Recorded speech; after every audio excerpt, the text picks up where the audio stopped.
জুলাই বিপ্লবের চেতনা হচ্ছে আগামী দিনে এককভাবে কোনো দল বাংলাদেশ গড়তে পারবে না, জনগণ সম্মিলিতভাবে নতুন বাংলাদেশ বিনির্মাণ করবে ইনশাআল্লাহ আজিজ। বাংলাদেশকে নিয়ে যে জিওপলিটিক্যাল এবং আন্তর্জাতিক বিভিন্ন শক্তির সংঘাত তৈরি হয়েছে, এখানে ভারত একটা বড় পক্ষ, আমেরিকা, জাতিসংঘ, ওয়েস্টার্ন কান্ট্রিগুলো একটা বড় পক্ষ এবং চীন রয়েছে। এই ত্রিমুখী স্বার্থের লড়াই, এটা কিন্তু বিশ্বের আর কোনো জায়গায় আমার মনে হয় নাই। আপনাদের কাছে অনেকের কাছে নতুন মনে হতে পারে যে একজন হুজুর এখানে আসে কথা বলতেছে এবং জুলাই বিপ্লবের ক্রেডিট হতে নিয়ে নিচ্ছে। দেখুন, এটা আমার ফেসবুক আইডি, হারুন ইজহার নাম দিয়ে আমি চালাই। যদিও বারবার আমার এই আইডিকে কিডন্যাপ করা হয়েছে বিগত স্বৈরাচারী সরকার পক্ষ থেকে। এরপর আমি যুদ্ধ করে টিকে থাকার চেষ্টা করেছি। পুরো জুলাই মাস জুড়ে আলহামদুলিল্লাহ আপনাদের সাথে ছিলাম। যারা অনলাইনে ছিলেন, যারা রাজপথে ছিলেন, তারা ভালো করে এটা জানেন। যদিও আমরা সেই মূল্যায়ন পাইনি এবং জানি না সামনে এই মূল্যায়ন না পাওয়ার যে খেসারত এই জাতি দিবে সেটা আমরা বুঝতেছি কিনা। খেসারত বলতে সেটা অর্থনৈতিক খেসারত, উন্নয়নের খেসারত বলছি আমি।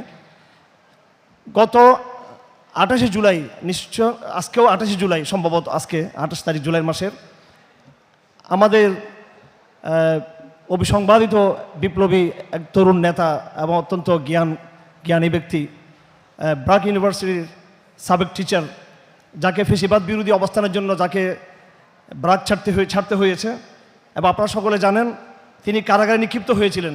এই 28 তারিখ তিনি গ্রেপ্তার হয়েছিলেন। আমি ফেসবুকে লিখেছিলাম আসিফ মাহতাব গ্রেপ্তার, হাসবুনাল্লাহ।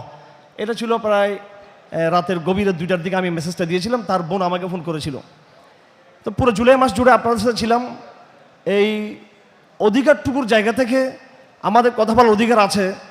এই চেতনার যে ভুল কিছু ব্যাখ্যা দেওয়া হচ্ছে, আজকে ঢাকাতে হেফাজত ইসলামের একটা গোলটেবিল আলোচনা ছিল, সেখানে জাতিসংঘের যেই মানবাধিকার দপ্তর কায়েম হবে সে বিষয় নিয়ে আমাদের আলোচনা হয়েছে। দেখুন, আমাদের অবস্থানে একটা ম্যাচুরিটি আছে। আপনারা এটা মনে করবেন না যে আমরা মৌলবাদী গোষ্ঠী সবসময় উত্তেজনা তৈরি করি, একটা সাম্প্রদায়িক দাঙ্গা লাগিয়ে দিই, উত্তেজনাকর কথা বলি, সেটা না। আমাদের কিছু কনসার্ন আছে, সেগুলো আমরা আগেও ভবিষ্যদ্বাণী করেছি। হাসিনার আমলে আমাদের কনসার্ন ছিল তাকে নিয়ে, ফেসিজম নিয়ে এবং ভারতীয় আধিপত্যবাদ নিয়ে। তখন আমরা ভবিষ্যদ্বাণী করেছিলাম যে হাসিনাকে একদিন অবশ্যই বিদায় নিতে হবে। হাসিনার সাথে আমরা বিগত 17 বৎসর লড়াই করেছি। শুধু জুলাই আন্দোলনে আমরা লড়াই করি না, 17 বৎসর লড়াই করে 2009 সাল থেকে আমি কারাগার ঢুকতে শুরু করেছি। আমি সেই লড়াইয়ে আমরা একদিকে হাসিনার বিরুদ্ধে লড়াই করতাম এবং ভারতীয় আধিপত্যবাদের বিরুদ্ধে, সাথে সাথে আমরা আপকামিং বাংলাদেশ সম্পর্কে আমাদের একটা কনসার্ন ছিল, সেটাও বলতাম যে বাংলাদেশ কি ভারতীয় আধিপত্য থেকে মুক্ত হয়ে এবং হাসিনার ফেসিজম থেকে মুক্ত হয়ে নতুন কোনো ফেসিজম প্রবেশ করবে কিনা, বা পাশ্চাত্যের পশ্চিমাদের কোনো আধিপত্য এখানে বিস্তার হবে কিনা। জাতিসংঘ মানবাধিকার অফিসে কায়েম হচ্ছে, আবার আরও বিভিন্ন উদ্যোগ আমরা দেখতে পাচ্ছি।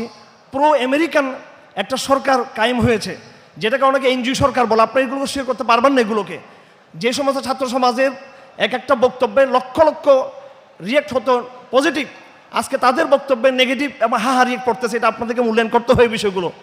এখন এই দোষ ভারতের ঘাড়ে, হাসিনার ঘাড়ে, আমেরিকার ঘাড়ে চাপিয়ে না দিয়ে আমাদের যে দুর্বলতার জায়গাগুলো আছে, ব্যর্থতার জায়গাগুলো আছে, সমন্বয়হীনতার জায়গাগুলো আছে, আমাদেরকে অহংকার পেয়ে বসেছে। আমাদেরকে প্রত্যেক দল আমরা মনে করছি আমরা হয়তো ক্ষমতায় যাব, প্রত্যেকের ক্ষমতার মোহে আমরা বিমোহিত হয়ে আছি যে আমরা হয়তো আগামী দিনে বাংলাদেশকে গড়ে তুলব। পরিষ্কার বলে দিতে চাই, জুলাই বিপ্লবের চেতনা হচ্ছে আগামী দিনে এককভাবে কোনো দল বাংলাদেশ গড়তে পারবে না, জনগণ সম্মিলিতভাবে নতুন বাংলাদেশ বিনির্মাণ করবে ইনশাআল্লাহ আজিজ। আমরা কোনো এক এক ব্যক্তি বা গোষ্ঠীর জন্য এখানে আমরা কখনো কাজ করব না।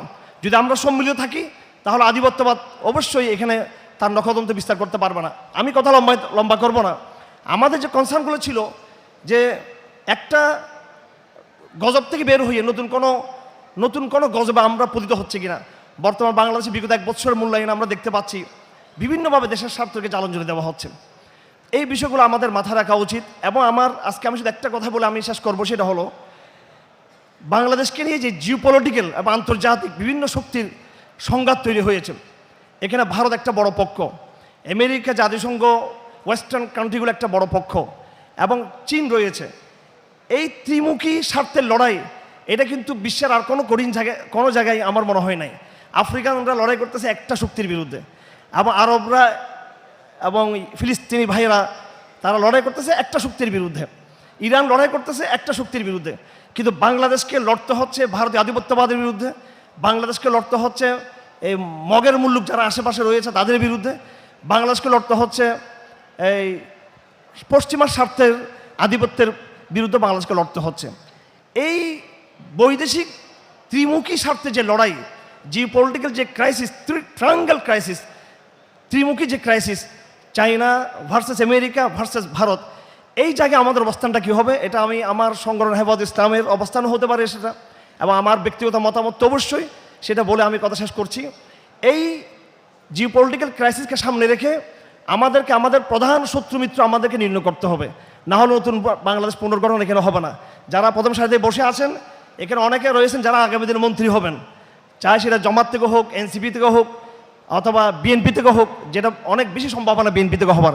আপনাদের উদ্দেশ্যে বলতে চাই যে আমাদের অবশ্যই জিও পলিটিক্যাল এই পলিসি নির্মাণ করতে হবে। আমাদের প্রস্তাব হলো বিগত 17 বছরের জুলুম নির্যাতনের এবং বিগত 16 বছরের আধিপত্যের যে ঘটনাগুলো ঘটেছে বাংলাদেশে, তার আলোকে আমাদের অবস্থানটা হলো, এবং এটা আমার প্রস্তাব, যে এই বৈদেশিক আধিপত্যবাদের ত্রিমুখী লড়াইয়ের মধ্যে অবশ্যই আমাদেরকে ভারতকে আমাদের প্রধান শত্রুর কাতার রাখতে হবে আমাদেরকে। এখানে আমরা কোনোভাবেই চীনের সাথে আমরা সংঘাত চাই না।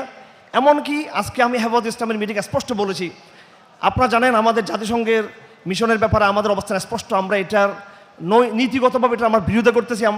তারপর আমরা বলেছি যে জাতিসংঘের চেয়েও কিন্তু ভারতীয় আধিপত্যবাদের বিষয়টা আমাদের জন্য আরও ভয়ঙ্কর। সেজন্য বাংলাদেশের নতুন বিনির্মাণ, যেটা আমরা জুলাই বিপ্লবের চেতনা, সেই চেতনাকে ধারণ করে আগামী দিনে আমাদেরকে চ্যালেঞ্জ মোকাবেলা করতে হবে। যারাই ভারত বিরোধী স্ট্যান্ড নিবে, আপনি ভারত বিরোধী স্ট্যান্ড নিয়ে আপনি এতিম হয়ে যাবেন না, ভারত আপনাকে গিলে খাবে না। আপনি জাতিসংঘের সাথে আমেরিকার সাথে স্মার্টলি ফাংশন করবেন, আপনি চায়নার সাথে স্মার্টলি ফাংশন করবেন, মুসলিম বিশ্বের সাথে আপনি স্মার্টলি ফাংশন করবেন।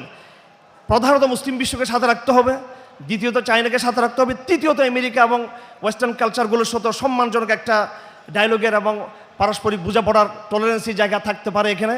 কিন্তু ভারতীয় আধিপত্যের সাথে, ভারতের সাথে ডায়লগের, ভারতের সাথে টলারেন্সির কোনো রকমের কোনো অবস্থা তৈরি করতে বাংলাদেশে দেওয়া হবে না। ধন্যবাদ সকলকে। আসসালামু আলাইকুম রহমতুল্লাহ বরকাত।